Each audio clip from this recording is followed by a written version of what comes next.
കവി പാടിയിട്ടുള്ളത് നാട്ടിൻപുറങ്ങൾ നന്മകളാൽ സമൃദ്ധം എന്നാണ്. സർ, കേരളം ഇപ്പോൾ ഒരു മെട്രോപൊളിറ്റൻ സിറ്റി അല്ല. ബോംബെ, കൽക്കട്ട, മദ്രാസ് അല്ലെങ്കിൽ ചെന്നൈ എന്നുള്ള ആ മെട്രോപൊളിറ്റൻ സിറ്റിയെ പോലെ കേരളത്തെ നമുക്ക് മാറ്റിയെടുക്കാനും കഴിയില്ല. മന്ത്രി പറഞ്ഞത് ശരിയാണ്. കാസർഗോഡ് മുതൽ തിരുവനന്തപുരം വരെ ഡെൻസിറ്റി ഓഫ് പോപ്പുലേഷൻ വളരെ കൂടുതലായതുകൊണ്ട് ഗ്രാമ നഗര വ്യത്യാസങ്ങൾ നമുക്കില്ല. പക്ഷേ കേരളത്തിൻ്റെ ഗ്രാമങ്ങളുടെ സൗന്ദര്യം നിലനിർത്തിക്കൊണ്ട് അതിനനുസരിച്ചുള്ള പ്ലാൻഡ് ആയിട്ടുള്ള നഗരങ്ങൾ നിർമ്മിക്കുക എന്നുള്ളതാണ് ഏറ്റവും അഭികാമ്യമായിട്ടുള്ളത്. അതുകൊണ്ട് നേരത്തെ മറ്റ് പ്രധാനപ്പെട്ട നഗരങ്ങളിൽ കാണുന്ന പലതരത്തിലുള്ള പ്രശ്നങ്ങൾ അതുവഴി നമുക്ക് ഒഴിവാക്കാൻ കഴിയും. അപ്പോൾ പ്ലാൻഡ് സിറ്റികളാണ് നമുക്ക് ആവശ്യം.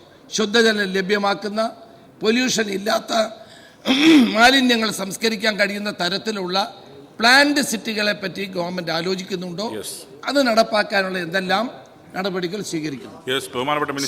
കവി പാടിയതിൽ ഒരു വാക്യം മാത്രമേ അദ്ദേഹം ഉദ്ധരിച്ചുള്ളൂ. നാട്ടിൻപുറം നന്മകളാൽ സമൃദ്ധം എന്ന് മാത്രമല്ല, നാട്യപ്രധാനം നഗരം എന്നുകൂടി കവി പാടിയിട്ടുണ്ട്. എൻ്റെ അഭിപ്രായമല്ല, കവി പാടിയത് അങ്ങ് ഉദ്ധരിച്ചപ്പോൾ ഞാൻ പൂരിപ്പിച്ചു എന്നേ ഉള്ളൂ ബാക്കി ഭാഗം. സാർ, തീർച്ചയായിട്ടും ഇപ്പോൾ ഇതുവരെ വിശദീകരിച്ചത് നഗരങ്ങളെ ആസൂത്രിത നഗരങ്ങളാക്കി മാറ്റുക എന്നതാണ്. നഗരവൽക്കരണം അതിൻ്റെ വഴിക്ക് നടക്കുക എന്നല്ല. അങ്ങനെയാണെങ്കിൽ പിന്നെ നഗര നയം ആവിഷ്കരിക്കേണ്ട കാര്യമില്ല.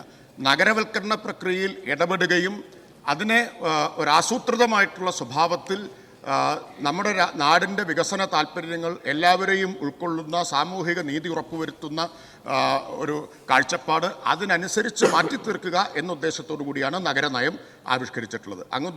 അങ്ങയുടെ ചോദ്യത്തിന് ഉള്ള ഉത്തരം ഈ നഗരനയത്തിൽ ഉണ്ടാവും എന്ന കാര്യം ഞാൻ ഉറപ്പു നൽകുകയാണ്.